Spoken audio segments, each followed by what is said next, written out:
On deck, a new episode in Cornerstone Advisors Plugged In series. This one with the CEO of WesBanco, someone who I have to think will be cheering War Eagle this college football season when Auburn gets back on the field. So you know what? I'm going to start this one off by saying War Eagle, fly down the field, ever to conquer, never to yield. War Eagle, fearless and true, fight on, you orange and blue. So Al, Jeff are you Jackson, trying out for the cheerleader team? That was awesome. That was great. Yeah, War Eagle, back to you as well. Yeah, we're hoping for a good football season this year. Steve, the beauty, and Jeff, the beauty of having worked in Nashville, Tennessee for like 13 or 14 years and alongside some great SEC fans is I know how passionate the Auburn, Tiger fan base is. So there's no way I was going to bring Jeff Jackson on without giving him a proper shout out. Yeah. So Jeff's a undergrad of Auburn, and probably at Thanksgiving doesn't sit with a lot of Crimson Tide folks, right? Well, not many do, but that's not true. to offend any of our Alabama friends. I played golf with Jeff earlier this year at Bank Directors, like really awesome acquire or be acquired conference. And I just want to give everyone a little warning. If this man ever asks to play golf with you, be careful because he can hit the ball a long way. And if you're playing in a skins match, you might be losing some money to him. So fair disclosure out of the way. Good golfer on the pod with us today. You're not the first person. Al, to in say addition that. to being a banker who's one of the big headlines right now in our industry. So Jeff, great to have you here. Yeah, thanks for having me. Excited about talking about banking things and all the good things going on with WesBanco in the industry. Well, we got a lot of good stuff going on, and kind of in the spirit of fairway rolling and taking some tracks off the shelf, I have 5 to keep our conversation going. Ideally, they'll be timely, they'll be relevant, and we'll keep things upbeat. So, not to scare anyone away, but we've got David Bowie, Aerosmith, Bachman Turner Overdrive, the Doobie Brothers, and Tom Petty and the Heartbreakers to keep things spicy on this new episode of Plugged In.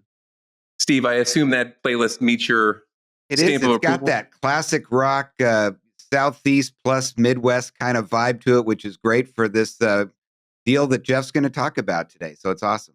Yeah. And I mean, I had to get the classics in here because we're going to be touching on some classic banking themes over the next 20 minutes or so. I'm up in New England at the moment. Jeff's in the Midwest. Steve's out in Arizona. So we kind of have the country covered. And what we want to do is cover some of the topics that are really near and dear to bank executive teams' hearts right now. So Steve and I have done a lot of strategic planning over the summer. Our team at Cornerstone has been gathering some pretty interesting insight as to, kind of where the industry might be moving. But we wanted to go to the source and talk to Jeff about what he's thinking and seeing. And typically I ask the first question, but since Steve Williams is a big David Bowie fan, I thought I'd give him the opportunity to kick things off with maybe an existential question that we're addressing at the moment. Okay. But Al, give me the song first. And then Steve, come on. This is like you're not checking your set list. We're doing Changes by David Bowie, where time may change me, but I can't trace time. Okay.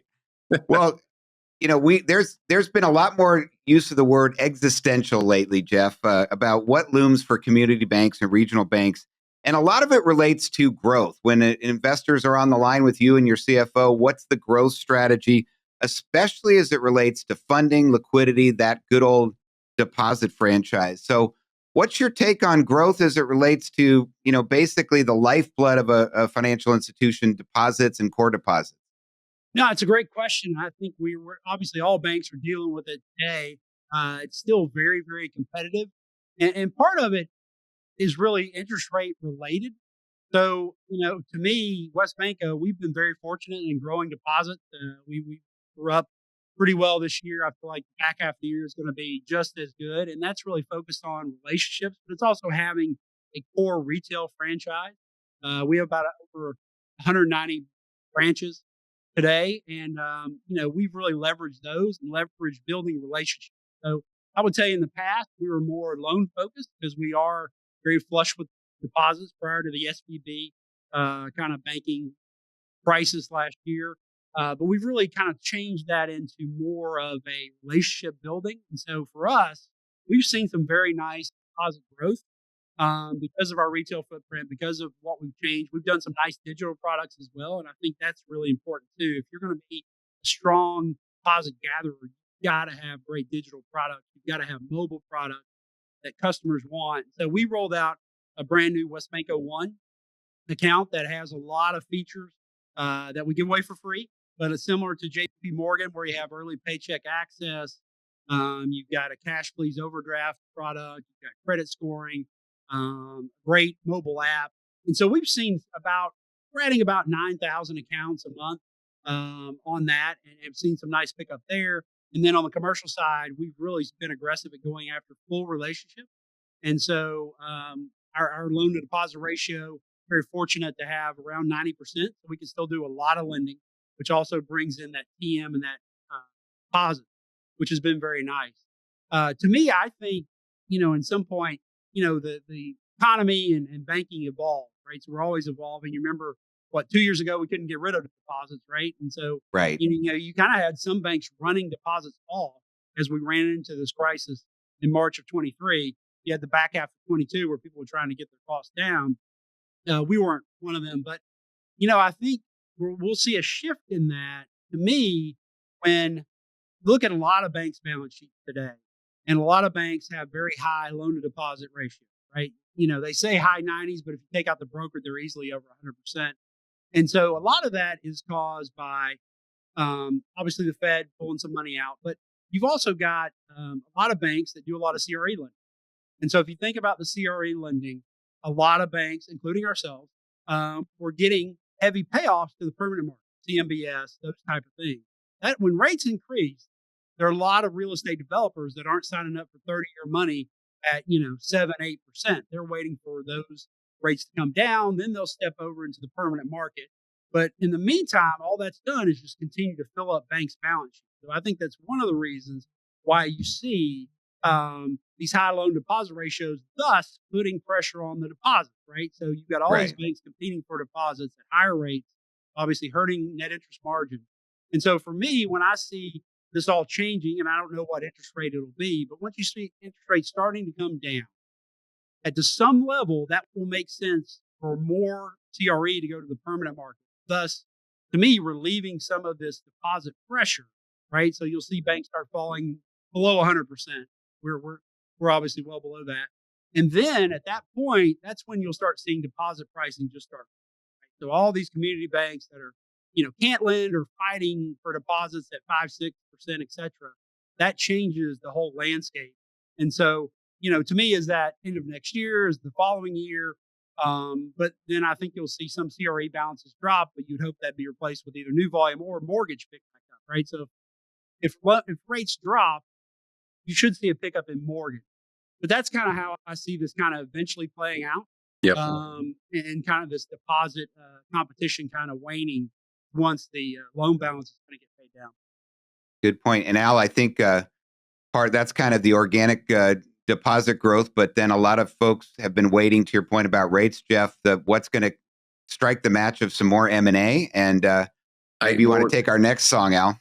It was funny because Jeff uses the word evolve, and I think it's like evolve and grow is really a theme that I've started to pick up on in my travels. You're right, Steve. I do like music, and you do too. Since I'm up in New England, I've got to go with Boston's own Aerosmith, where they've got a song, Sweet Emotion. You may be familiar with it. But you're calling my name, but I got to make clear I can't say baby where I'll be in a year. I feel like last year, nobody knew if there was going to be any bank M&A coming back.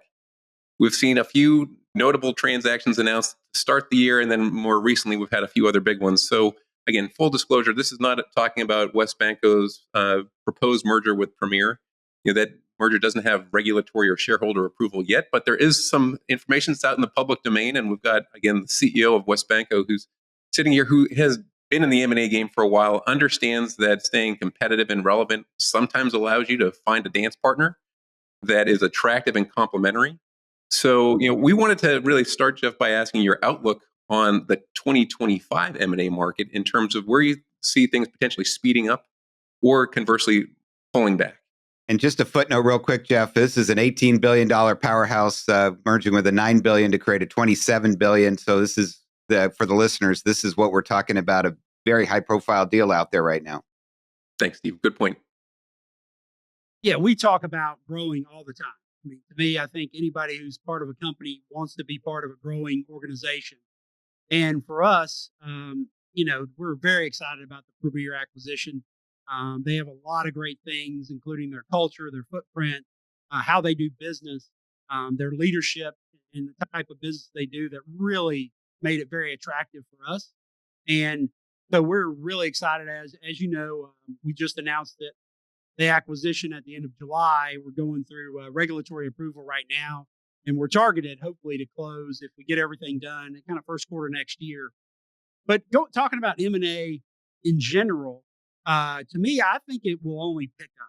And there's several reasons why. I mean, you could arguably say, kind of like interest rates were 2 years ago, they can only go up, right? And so I think M&A activity can only pick up as well. But I think what you're seeing, at least in the landscape that we look at, is there are a lot more sellers than buyers. So if you're a buyer, it's a great time to be out there looking. And there's multiple reasons for that. But, specifically, I think that right now you still have bank valuations are somewhat depressed. You could say there's some upside there, especially when rates start to decline. You simply see some net interest margin expansion. The other thing, too, is why there's more sellers. To me, I kind of look at various factors of who would be a seller. So you got to look at, obviously, age of the CEO is big, age of the board is big. Are they up against a regulatory hurdle, whether that's 10 billion, whether that's 100 billion? Do they have funding pressure, right? Loan to deposit ratio is driving a lot of these banks to think about selling that maybe wouldn't have in the past. And that's based on, various factors there. There's just other things that banks, I think, who maybe didn't think they were a seller a year ago, now we're looking at this and saying, wow, it's a really tough road if I have to continue to try to raise deposits to grow and potentially get back to where they were at the end of 22. That could be a 3 or 4 year versus looking at a partner saying, hey, I can get in with a great company like WesBanco and I can trade their currency for mine. And there's a lot of great running room. They pay a nice dividend. They've got a great leadership team franchise to move forward, and you're better together as one. So I think that M&A is going to continue to increase, especially for people that can buy. I think that if you're a seller, you need to hurry up and find a partner, because I think there are a lot of buyers that are working on deals or already have announced deals. And, if you look at the other piece of our deal, as you saw, it's 44% accretive to earnings. Some of that's interest rate marks, right? But, one of the nice things that you might not think about is today, if you look at a bank's balance sheet and you've got a lot of mortgages, right? Say you put on some 30-rate mortgages at those great rates, 3%, 3.5%. Everybody loves that, right? But banks now don't like having that on their balance sheet because obviously it drives down the NIM, and their deposit costs today are probably well above the 3.5%. The nice thing about doing acquisition is I get to mark all those loans to market. So all those 3.5%, they come on my books 6.5%, 7%, and they don't ever pay off, right? So I'm earning 6.5%, 7% because of accretive accounting. They're a long-term asset that nobody's paying off their low mortgage. And so that's just one of the factors you don't think about as you're talking about the financials and economics of it. Yeah, it's kind of the new deposit premium thing, is the accretive accounting that comes with the several years after close. Very much so. Well, as you guys are talking about this, again, Steve's point of the combined size of the two organizations, it gives you some new opportunities to try some new things, because with that size, you're able to spread costs over a larger base.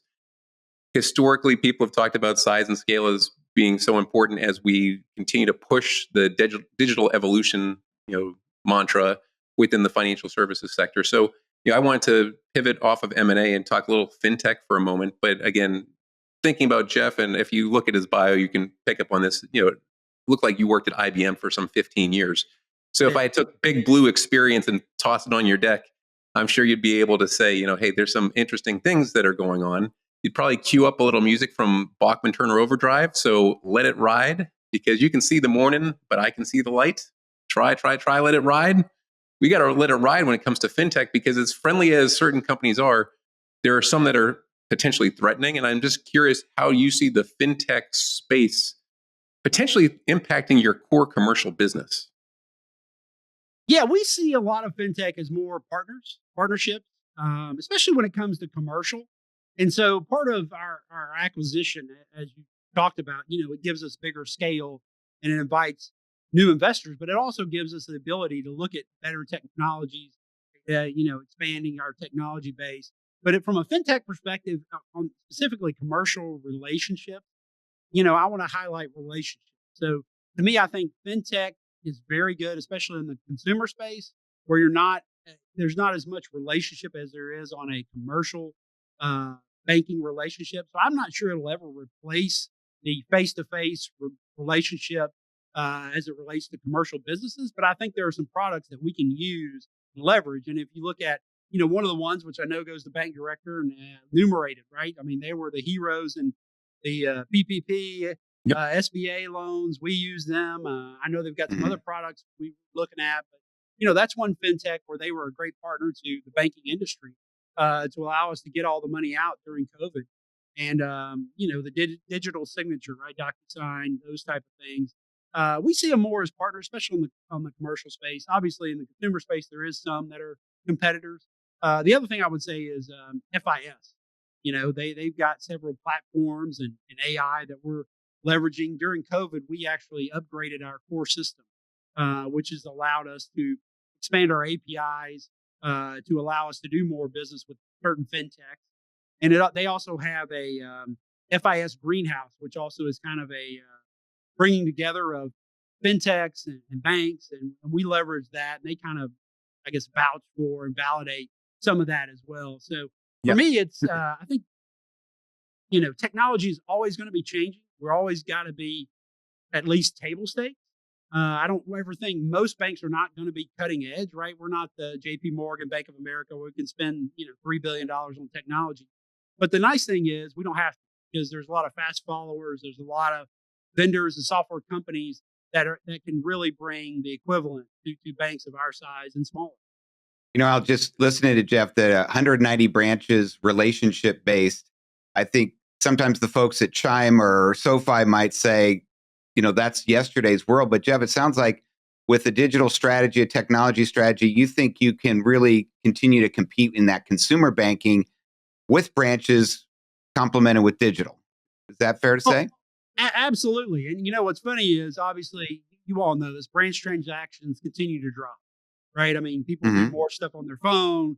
But the flip side is you take a poll of anybody, how'd you choose your bank? Well, it's location of a branch. Just because they like to see the sign, they like to know. Part of it is just knowing it's there, right? So you look at some of these digital platforms, and I use some of them myself. But the fact is, you can't walk in and talk to somebody if you have a problem. And obviously, managing money is a big, important issue for everyone. And they Yep. like to have that just security of I can walk in and see somebody face to face and they can fix my problem. Well, and I think that's, one of the kind of key themes that emerges when we have conversations like this is technology. They're great tools, but unless you have the right teams, those tools go for naught. So pretty much my fourth big question, inspired by the Doobie Brothers and their song "Listen to the Music," is to describe the WesBanco model for developing your next generation of talent and leadership. And the way I would say this is, if Steve and I were on your board and we challenge you for a few proof points that you're preparing the next generation of leaders, what would you show us? Yeah, that is a great question. And that's something we talk about all the time. To me, I think any organization and the ones I've been with, I think you've probably been with too, they have the ups, the downs, they go through evolutions.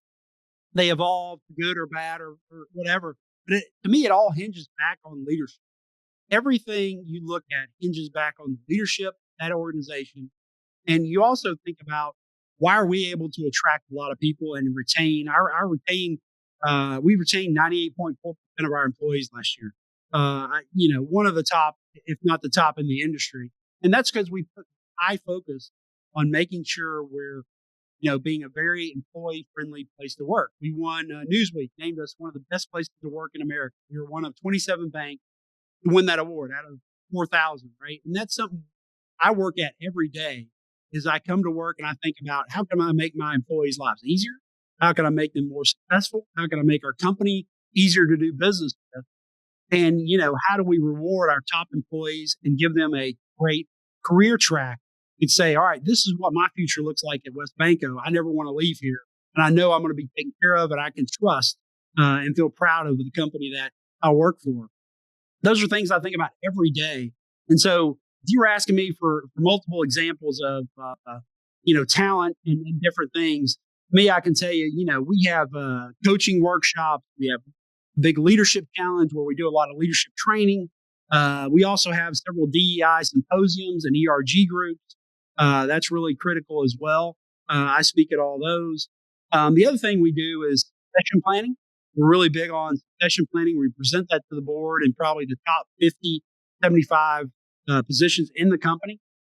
And then we also think about and make sure everybody does kind of a development plan.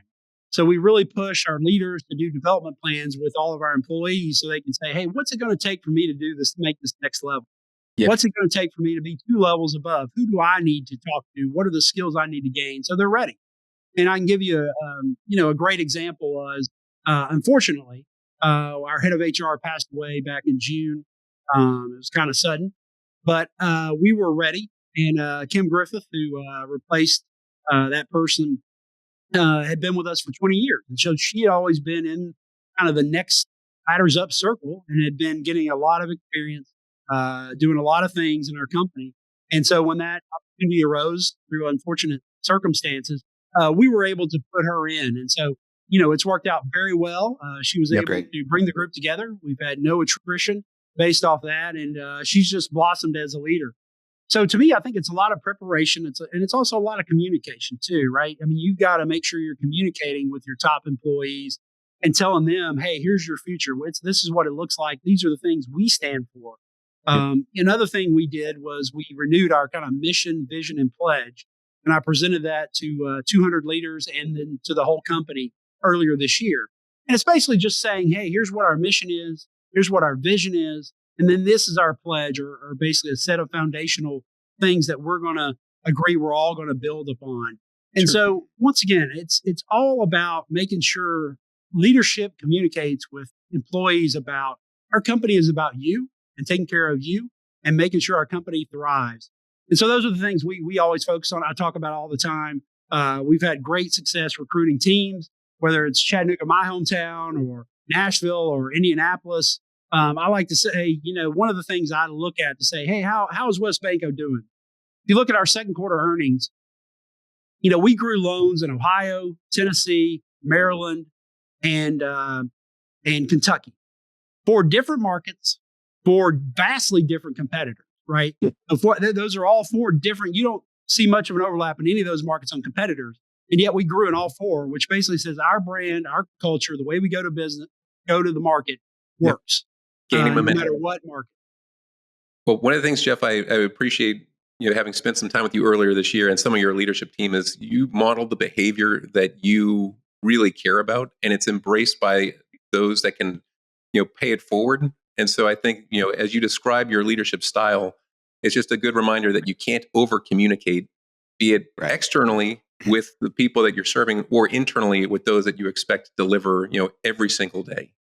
Yeah. One comment here. What Jeff talked about, more sellers than buyers. It's kind of like all the rock bands out there on their last tour because they're approaching 80. It's this demographic cliff you're going to see in banking. And I think to Jeff's point, the next seller who says, whose paper do I want to try to grow with? They're going to be looking, do you have a talent engine? And I think that's very new in banking, that the ones that are going to keep growing my share price are going to be the organizations that have really figured out the talent side. And so I think it's great what you're putting in there that has real teeth on it, Jeff. I would agree. And I also think you've got to be, you and your leadership team have to be relatable, easy to talk to, right? I mean, I'm always out talking to employees at every level, going on sales calls and really asking what's wrong and how do we fix things. And to me, I think I tell several stories about, and I've only been here 2 years, but several stories about things where I heard were problems and I'm like, let's fix them. And we fix them very quickly. And that, as you know, just doesn't happen in a lot of places. Things take time or they don't get fixed. But to me, it's how do we make ourselves better every day? And I think if you go with that kind of mantra and you talk to the people and they see action, it's just going to bring people closer and tighter and feel good about where they work. One thing I applaud, Jeff, you've been there 2 years. You sound like you almost founded the bank with your passion for it. So it really comes through. I bet must have been exciting for you to come there because you sound like a founder and you've been there 2 years. So that's terrific. Yeah, it's great. It's an exciting place, great culture. I'm very fortunate to be here and take on, move it forward from my predecessor who did a fantastic job as well.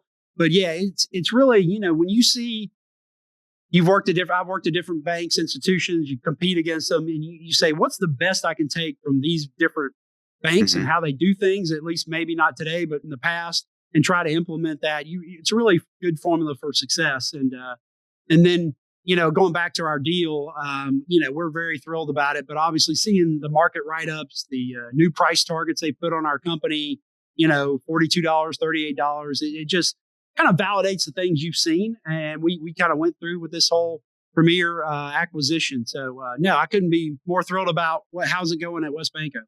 Yep. Well, okay. So, this has been a great conversation. Both Steve and I appreciate you doing this. I got to tease you just a little bit as we wrap things up because, we started with college football. You acknowledged being an Auburn fan. You did mention during this episode about different markets that you serve, Maryland being one of them. I went to Maryland for business school. I watched the Terps beat the Tigers in a bowl game this past year. So that's the last time I can twist a knife to an Auburn fan. But you're serving markets where there are diehard loyalists that just are, to paraphrase Tom Petty, they're running down a dream. Every time a new college season comes, they think it's their year. So how do you keep that good vibe going in a business as, diverse as yours, where you got the Ohio State fans, you got the Auburn fans and everyone in between, so that on Fridays, it doesn't just degenerate into, let's go to ESPN and figure out what's the over-under on the game? Yeah, it's, unfortunately, Auburn hasn't been that great, so we're not a big threat. I'm sure if I was an Alabama fan, I'd run into more issues. And my daughter, I'm taking her next week to Michigan, so she's going to Michigan. So that obviously, congrats. Fight on. Thank you. Yeah, great school. And then you saw my cup, West Virginia. I've kind of adopted them, being a West Virginia State based bank. And but yeah, Ohio State. It's I love college football. To me, that's my number one sport. I also like pro football. You may not know this, but I grew up a Steelers fan. So growing up in Chattanooga, Tennessee, we didn't have a pro football team, and so I grew up a Steelers fan. I actually had a homemade. I don't know if you remember this. You guys may not be old enough, but homemade Terry Bradshaw jersey where it was the iron-on 12 and the number 12 back. And people used to call my dad Mr. Bradshaw, and he never understood why, because it was like a homemade deal. But I love sports, college football. I hope Auburn will be better. I think Ohio State's going to be great. West Virginia, I always keep saying we should have an easier schedule because Oklahoma and Texas went to the SEC. But it should be great with a 12-team playoff. I mean, I'd love to. Hey, we're back. We're back. This is when this thing drops. We're going to be a few days out from the college season going, so we're going to have a lot of fun, but maybe not as much fun as we have geeking out on the business of banking. So, I just want to say on behalf of Steve Williams and the entire Cornerstone team, thanks to Jeff Jackson for getting plugged in with all of us at Cornerstone Advisors. It's been a lot of fun. Hey, thank you for having me. It's been a great time, and look forward to seeing you guys soon. Sounds great. Thanks, all. Thank you.